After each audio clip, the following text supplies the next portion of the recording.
It's time for Branding Business, the only show that brings branding experts and corporate executives together to explore how branding your business can improve both your top-line growth and bottom-line performance. Brought to you by Ricus Baird. And now here's your host. Welcome to Branding Business with Ricus Baird. I'm Ryan Ricus, and today's show topic is focused on how board members of a public company look at their corporate brand. Today's guest is Bala Iyer. Bala currently sits on 5 public boards, including Life Technologies, an S&P 500 global sciences company, and QLogic, a leading provider of data and storage networking solutions. As a board member, Bala has overseen more than 50 acquisitions valued at over $10 billion and equity and debt financing of over $5 billion. He was previously on the board of Overture Services when the company was acquired by Yahoo for $1.6 billion. Early in his career, Bala worked in Silicon Valley, primarily in the semiconductor industry for companies such as AMD and National Semiconductor. A little background here, Bala and I both serve on the board of Forum for Corporate Directors, which is focused on leadership in the boardroom. I've been very impressed by Bala and thought our listeners could benefit from his viewpoint of brand from the corporate boardroom perspective. So Bala, welcome to this edition of Branding Business. Good to be on the show. Well, I'd like to begin by a general type question to really set the pulse for this discussion, and that is a view on the economy. And across the 5 boards and your involvement with other companies, is there a consistent viewpoint on business today? To give you an example where I'm coming from, the term cautious optimism was heard most commonly over the last few years. Are we still on that term, or is there a new mentality emerging? You know, Ryan, the term cautious optimism is probably what my companies would have applied in the early part of this year. Unfortunately, things have softened as we've entered the second half of this year, and the demand environment is really tough in many of the end markets. And keep in mind, I'm speaking from the standpoint of technology companies. And many of the companies have actually reduced their forecast for the second half of the year. It turns out that there's maybe one exception to that, and that's the smartphone market. People continue to be absolutely crazy about upgrading their existing smartphones, or those that don't have them, buying the latest iPhone or the Samsung Galaxy and such like. And so companies like Qualcomm and Skyworks Solutions, the company I'm on the board of, are actually doing quite well and are projecting double-digit growth. But many of my companies are actually being quite cautious, I think is the operative word that most of the CEOs would use about now. Do you think that will become clearer as we go into the new year and hopefully the resolution around the fiscal cliff has been determined?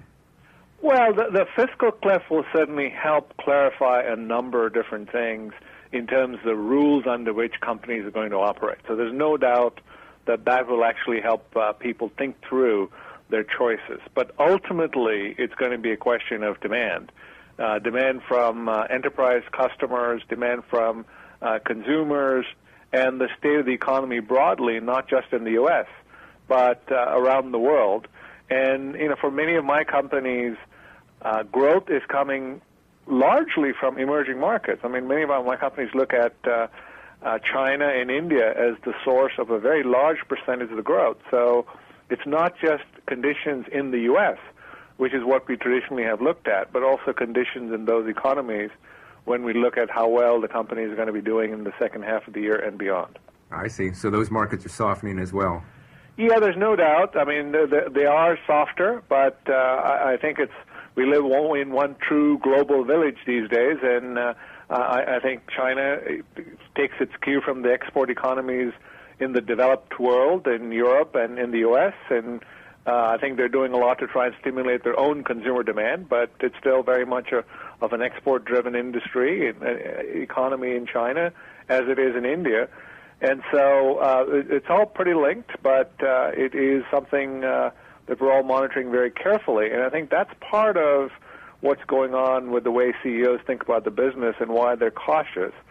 They tend to want to really meter their investment. And it is true that a lot of companies are sitting on tons of cash, but there's a reluctance to actually invest when there's a concern about end market demand. Okay. Well, maybe I could transition the discussion here a little bit in reference to how you as a board member look at the corporate brand. Now, I do fully realize that brand can be an overused word, and sometimes it's a little fuzzy, not always clear. So let's just associate it to the company's overall reputation and ultimately what that organization, a corporation, is known for. So with that context, how does a board view a company's brand and your role as a board member in strategic oversight and governance? So, as a board member, I think about the brand as the way in which a company differentiates their products or services in the markets in which they operate. So, for instance, in the technology businesses, it's often through product innovation, time to market, quality, reliability, and also, by the way, in this complex world that we live in, security of supply. So being able to separate yourself from the pack on one or more of these dimensions translates into real value. Real value in terms of, I'd say, increased sales, higher margins, higher stock multiples, and ultimately increased shareholder value, which is what, as a board member, I tend to value all these things. As a board member in an oversight role, what I tend to focus on is that we are, as a company, investing to maintain or increase the source of our differentiation and improving our brand. Ultimately, if we establish that reputation and continue to grow that, we create value for the long term. Perfect answer. Really good insight there. I have a question for you. We have worked on a number of technology brands, and most of the time the company comes to us viewing the opportunity to differentiate themselves on innovation. And innovation seems to now to be an overused word, and I remember reading an article in Wall Street Journal about this topic saying, stay away from the term innovation unless you can fully own a differentiation that is sustainable and that you have a corporate commitment to constantly being so far ahead of the competition that you'll be able to maintain that. Any feedback on that viewpoint? Well, look, in the product businesses, which most of my companies are in, innovation is not really that hard to understand. It's being able to get a better feature set, being able to get something out there that's faster, cheaper to use, a whole bunch of different parameters, and that's what most of my companies strive to do. Other dimensions like quality and such like, but it's something that's pretty tangible that I can get my arms around. And the challenge, as you point out, is the product life cycles are not all that long. In the case of the PC sector, in the case of the tablets, the phones, your product life cycle could be a year. So you're on a treadmill, and particularly if it's a hot market like smartphones, everybody wants to win in it, and everybody wants to get in with an Apple, get in with a Samsung. So there's no doubt that it's a constant battle. But it's still the case that the biggest source of differentiation can be product innovation in some of these businesses, and you've got to keep at it and try and figure out ways of staying ahead of the competition. Well, certainly Apple's brand is about think different and product differentiation and constantly staying ahead of the competition and doing things, in a different manner. And, they didn't invent many of the devices that they are famous for, but they've just made them better and approach it in that manner. And so their brand now stands for something that is significantly different than the more of the commodity type competition. So with that in mind, and it's been said many times that a company's most valuable asset is its corporate brand. Do you agree or disagree with that comment? Well, I look at, the corporate brand as a result of a lot of different things that have been worked on over a period of time. And when you look at it in that sort of macro context, I absolutely believe in the value of the corporate brand. Well, Bala, how has your view of branding or corporate brand strategy changed over the years? You have 30-plus years as a corporate executive or a board member, and I would imagine that it's evolved and changed over the years. Can you share a little light on that topic? So maybe what the realization is that I've reached over these many years is the extent of the work, the hard work over many, many years that goes into building a brand and the reputation for the company. What I've also realized is how quickly that brand and that reputation can be destroyed.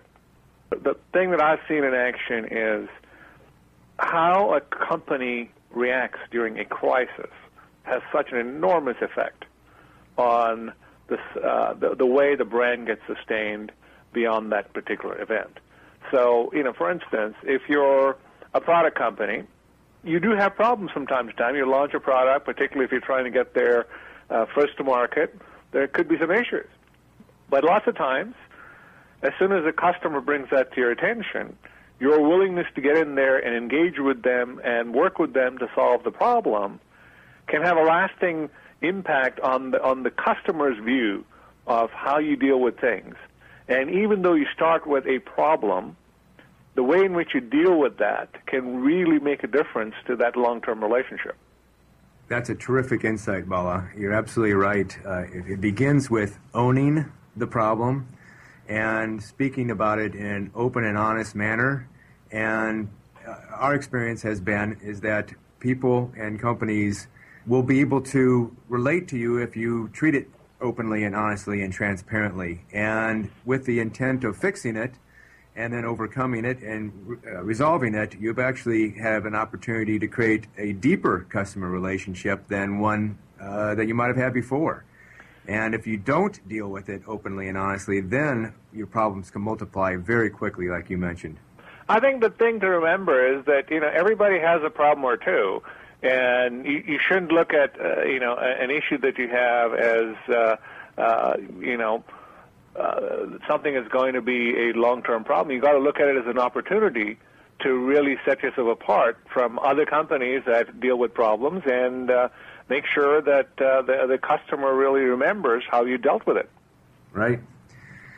Well, and we always have to remember that branding is all about really clarifying, emphasizing, and differentiating your business strategy. And at Ricus Baird, we're real passionate about how we can actually help drive business forward through business or through brand strategies, and which result in a variety of different solutions that based upon research, built upon insight, and then brought to life through creativity. Now, they could be as simple as defining a corporation's evolved value proposition, or the reality of a merger where two organizations are coming together and a new opportunity exists. A new story has to be told of what that new merged company stands for. And then even a more complexing problem is how to bring those two cultures together under one unique, now new story to tell. I'm sure that you have some experiences in that area of acquisitions or mergers. Maybe you could give some insights on how you went about that process and then the role brand played in communicating to everyone what this new differentiation, what this new value proposition meant, not only to the marketplace, the shareholders, but then to the employees as well. So actually, I've been living it with a couple of my companies that are very active in M&A. And let me give you one example, which I think will really read on some of these issues that you brought up, and that is with Life Technologies. Life Technologies itself was created through the merger of two companies, and two actually relatively large companies. Invitrogen, which was about $1.6 billion in revenue, acquired Applied Biosystems, which was about $2.3 billion in revenue, and we paid somewhere around $5 billion or so for Applied Biosystems. And these were both two very successful companies in their own right, with strong cultures and really a terrific track record and strong brands as well. It all started with, what do we call ourselves as a company going forward? Do we use the name Invitrogen, since that was the acquiring company? And there was a lot of thought put into this, and ultimately the decision was made to rename the combined company, or Life Technologies, and to provide an overarching vision of what this company was going to be. And in fact, If you take a look at the 2011 annual report, it actually talks to the overall positioning of the company, and it provides really a way for people in both parts of the company, the acquired company as well as the original company, to get a sense of who they are and who they will be in the marketplace going forward. And I just read you a couple of different snippets in it. It talks about life technologies, shaping discovery, and improving life. Another little snippet. We innovate. Our customers break through. The world becomes a better place. Just imagine if you're somebody working within the company, how uplifting that vision of the company is. You take a look at what happens in a merger, particularly one of equals, as this one was, and dealing with cultural issues is actually one of the most important things that you have to do to create value through the merger. And creating an overarching company brand, a statement of what the company is all about, and being able to go to every company site and articulating that in front of the troops makes all the difference in the world. We also had this other issue that we had multiple strong brands within the company. So, for instance, we took our time really integrating the two companies. The sales folks, and they're the customer-facing folks. For the longest time, in fact, for the first year, the Applied Biosystems sales force continued to do their regular customer calls, and they had cards that read Applied Biosystems, a life technologies company. And the Invitrogen, the former Invitrogen sales force, had a card that said Invitrogen, a life technologies company. So we took our time to actually integrate that sales function and the customer-facing parts of the company. And over time, we've really consolidated that into a Life Technologies brand facing the company. We didn't want to lose any of that customer intimacy that had been built up by the two sales functions. In fact, I think we took about 2 years to integrate the sales function itself. And even now, we maintain many of the brands that really had a terrific reputation over time. So, we've had, for instance, Gibco, which was a brand that Invitrogen acquired 10 years ago that is still alive as a brand for the company. And we have our bottles, reagent bottles labeled Gibco, a Life Technologies company. So, there's a lot of effort that actually goes into bringing companies together during a merger to make sure that you don't lose any of the sustaining value of the brands that have been built up over time. And I think that a lot of people tend to focus on mergers in terms of the actual deal and the deal announcement and all the work that goes ahead of when the new company is created. But as a board member, I'm most interested in really looking at the activities, the integration that takes place over a period of time after the deal gets done to create the most value. In the case of the Life Technologies, the merger of Applied Bio and Invitrogen, I think we had somewhere around a 2 or 3 year integration roadmap where we had some very specific integration goals, including sales force and branding and things like that, that was assigned to each of the top execs. Well, Bala, clearly your experience shines bright here because we as well get involved with a number of organizations who go through mergers and acquisitions. And it typically begins with how does the deal work out on paper? What are the cost savings of this new combined entity, as well as what is the new growth potential of this entity? And of course, it has to begin there. But soon, you have to start really looking at this ability to integrate as well as these two cultures. But we see that unless there's someone experienced like you involved, that those components aren't really evaluated deeply enough until you get significantly down the path.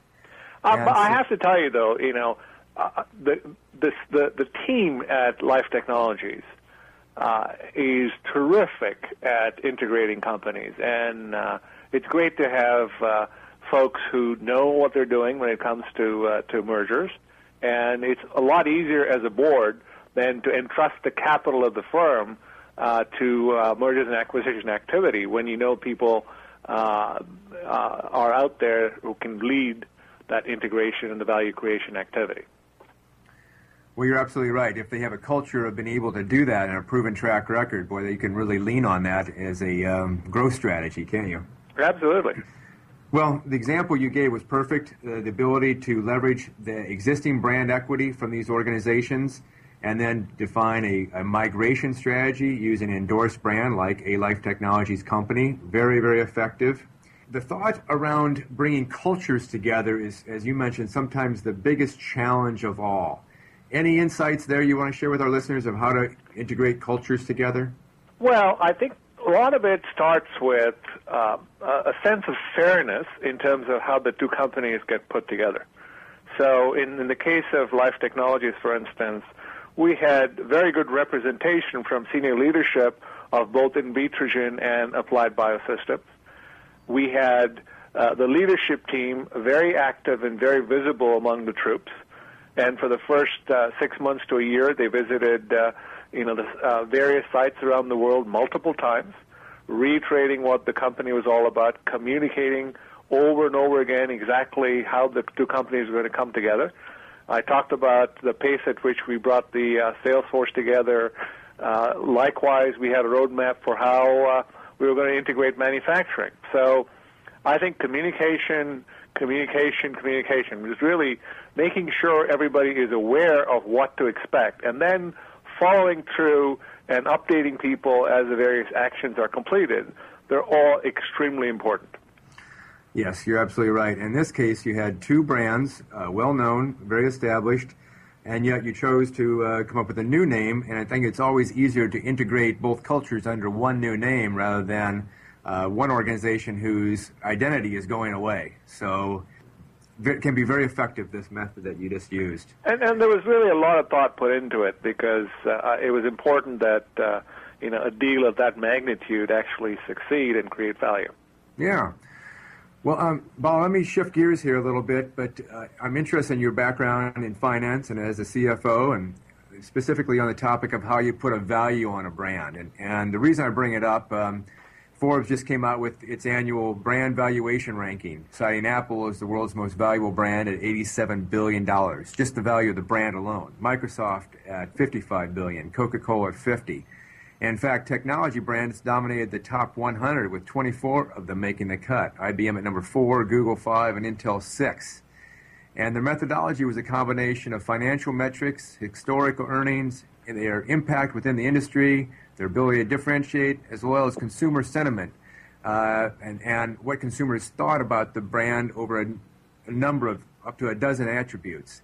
Any feedback or thoughts around that? Do you guys evaluate, as a board member, the value of a brand at all, or is it really more of how these two brands can come together and then become something completely different?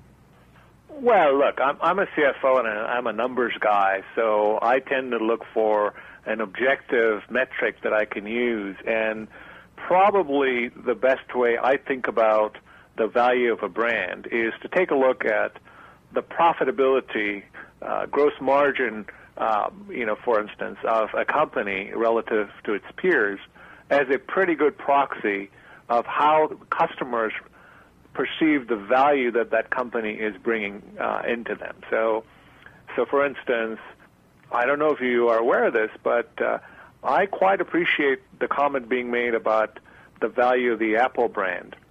And here's why I think about it this way. I read some statistics, and I may have the numbers off a little bit, but order of magnitude, they're going to be correct. It turns out that Apple, in terms of actual units shipped, has maybe a 10% plus or minus kind of unit share, maybe even a little less. But I've also heard that they end up generating somewhere about half the profits in the cell phone business. So if you take a look at the relative unit ship versus the relative share of wallet in terms of profit margin they generate, it's unbelievable. So that's kind of the way I look at the value of the brand. If, for instance, you're operating in the semiconductor industry and let's say, for the sake of argument, the average gross margin is 45% in the semiconductor industry, and you come across a company that's generating consistently 55% gross margin, you'd have to look at that and say, these guys are doing something that their customers are willing to pay that extra 10% of profits for. So that, to me, is the attractiveness of all of the collective work that goes into innovation, or whatever else goes into that perception on the part of the customer and the willingness to pay. Bala, I have about 10 more questions to ask you, but we're running out of time. So I'm going to conclude here with just an open-ended thought in the sense that most of our listeners are comprised of a variety of different corporate executives, from CEOs to CMOs to salespeople. So under the topic of corporate brand strategy, is there any one piece of advice that you could offer them as a final thought? Look, I know there are lots of companies that are having a tough time right about now. Things are not that certain. There's a lot of issues that people are trying to work through. But I got to tell you, I've been in the semiconductor industry for many, many years. It's a very cyclical business, lots of ups and downs.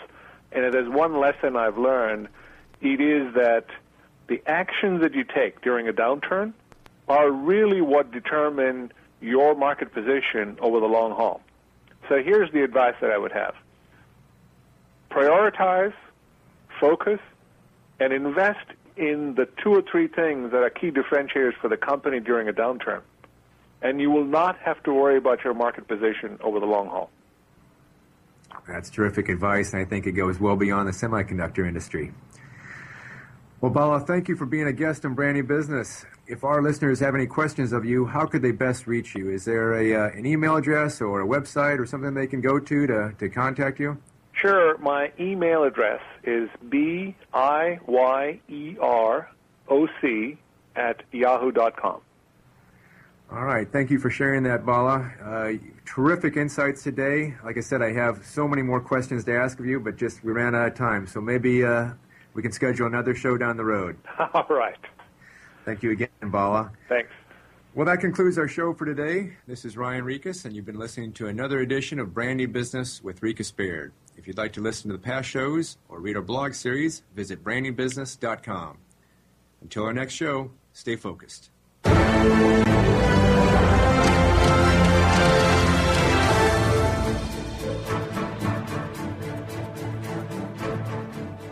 You've been listening to Branding Business, the only show that brings branding experts and corporate executives together to explore how branding your business can improve both your top-line growth and bottom-line performance. To hear more, simply visit our website, brandingbusiness.com, or tune in next week to learn how you too can build your brand and move your business forward. Brought to you by Rikas Baird.